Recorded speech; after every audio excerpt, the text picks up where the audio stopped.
Turn to page 52 of Beginning Drawing Atelier. Let's follow along with the artist as he aligns his drawing with the one shown on the left. Start by using long, straight lines to capture the outside of the entire still life. Look at stage 1 shown on the top of the page as an example. Then find the mouth of the pitcher and the broad angles of the lemon and tea bag. When your largest shapes look correct, then begin to focus on smaller ones. Remember to keep using straight lines, which are easier to measure and correct than curves. This beginning stage is called a block-in. Use a skewer, knitting needle, or your pencil to sight angles because this makes them easier to see and duplicate. You can also use your skewer to check for measurements. Here the artist is checking the width of the handle before drawing it.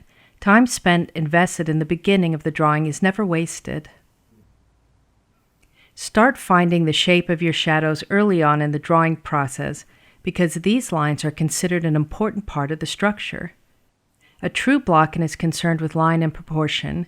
Here the artist is shading the shapes, making it easier for you to see how the block-in transitions into the next stage of the drawing. Watch how lightly he works, just allowing the weight of the pencil to make the marks on the page. Then he starts to find some of the smaller shapes that give character. At this point, if the drawing is correct, you can start refining it and rounding the shapes. Compare the two drawings for accuracy before you go darker.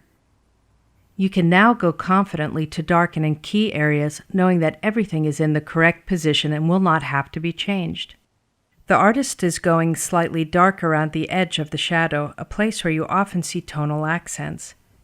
Many great artists start their drawings lighter and slower than you imagine. The accuracy is developed incrementally over time. A good block-in gives your drawing a solid foundation for a beautiful finish.